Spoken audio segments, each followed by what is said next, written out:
Alright, Shalom. Hey, first and foremost, I want to give all honor, glory, and praises unto my power, Yahweh, Ba'ashem Yahweh Shai, Waha, Rechach Badash.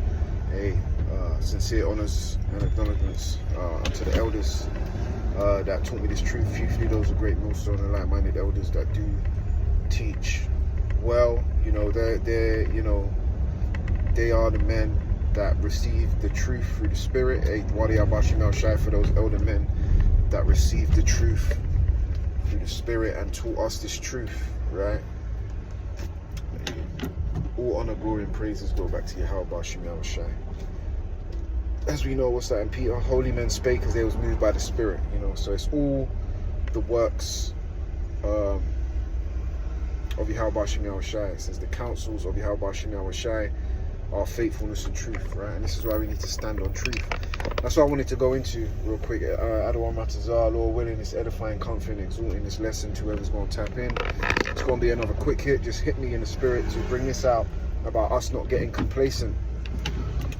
And I wanted to get that word for complacent, you know, us making sure we don't get complacent. When you go into the meaning of complacent, right, it says a complacent person is very pleased with themselves or feels that they do not need to do anything about a situation, even though the situation may be uncertain or dangerous, right? And we're you know, what we call, you know, the hopeful elect, right? Those men, you know, those that are chosen or ordained from the beginning. Our hope is that we're part of that number, that we can inherit the treasures of the kingdom, right? And with saying that, you know, we can't get complacent in this truth, man. We constantly got to be examining ourselves, what's going on, you know, how we're moving, right? As soon as you get complacent, you give space for the devil to enter in. Hence why the scriptures tell us to continually be around godly people, to meditate on these scripts, you know, all the time, you know, throughout the day, thinking of how you did yesterday, the day before, thinking how you could do better tomorrow, man. And we know that it's all through the power and spirit of Yahweh Ba'ashem Yahweh Shai, but there's no reason why we shouldn't be constantly checking ourselves, you know, for complacency. You know, I'm going to read the meaning again. Like I said, this is just a quick hit, you know. It came into my mind, into my love, you know. For all none of us can afford to get complacent, because it says someone who's very pleased with themselves and feels that they do not need to do anything about a situation, and that situation can be examining yourself. You know, we can't get too laid back.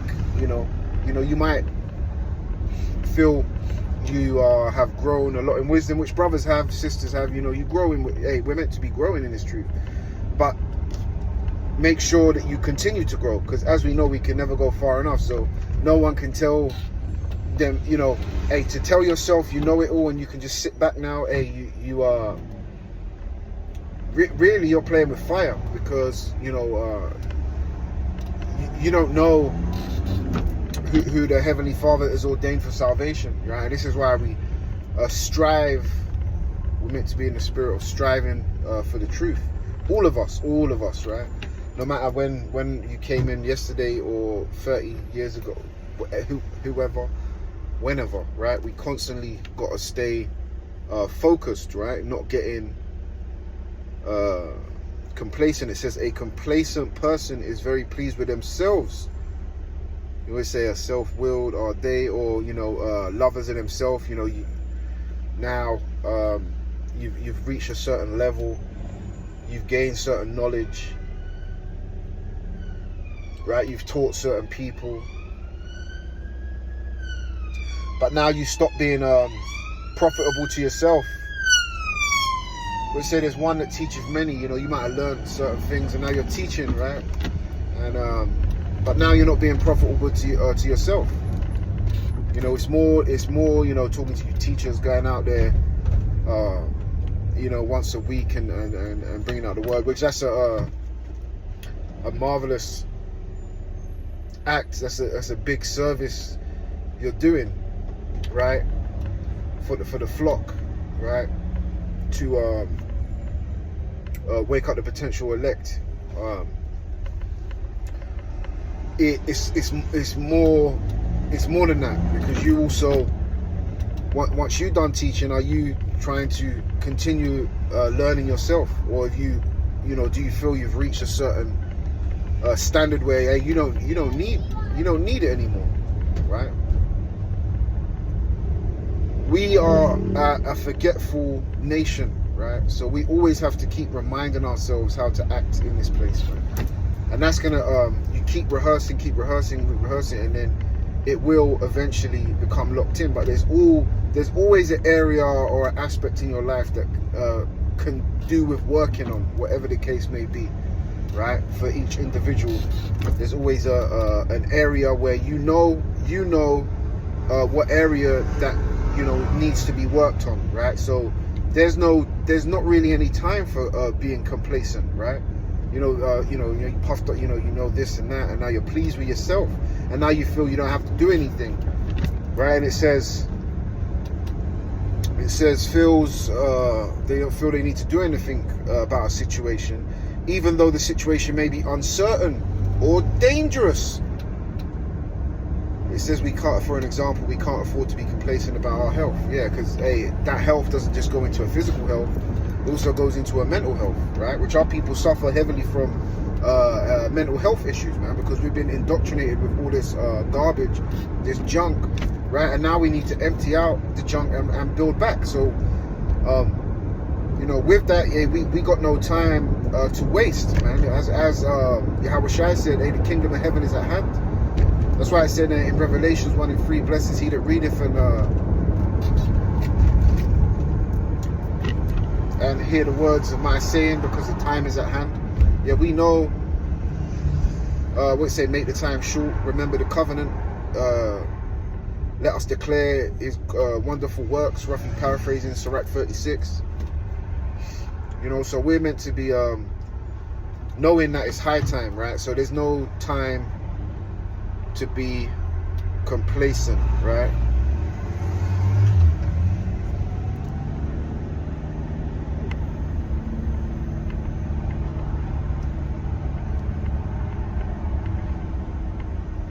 Yeah, because it says often without it says pleased, especially with oneself or one's merits, advantages, often without awareness of some potential danger or defect.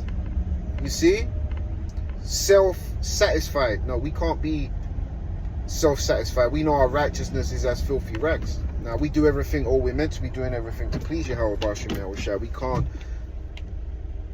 think we're safe. No one's safe until they're safe. No one's saved until they're saved, right? So there's no space for any of us to get complacent and be in that, what it say, self-pleased, because we're meant to be pleasing the one who sent us, man. Do things that are pleasing unto Yahweh Bashim Yahushua. Where's pleasing ourselves got us? It's got us to where we're at right now,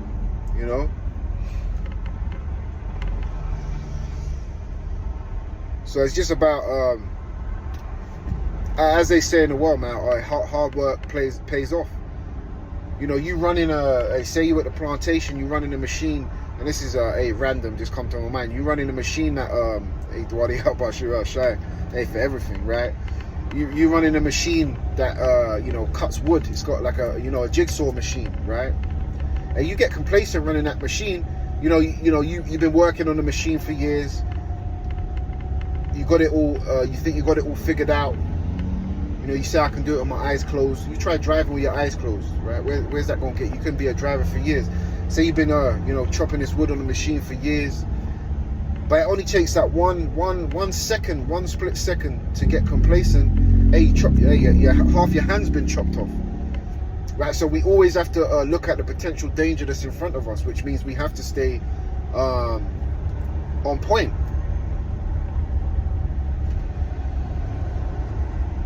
You have to stay fully locked in and loaded, man, with scriptures, meditating on them,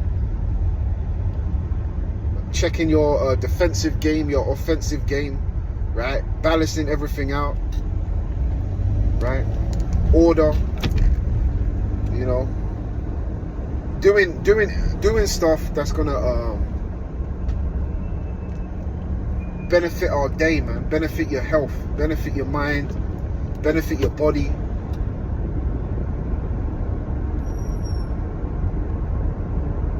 Complacency is not what you want in your life, man. Someone who's you know, someone who gets complacent in life, man, they normally turn to something that is dangerous. That's why people have so much health issues.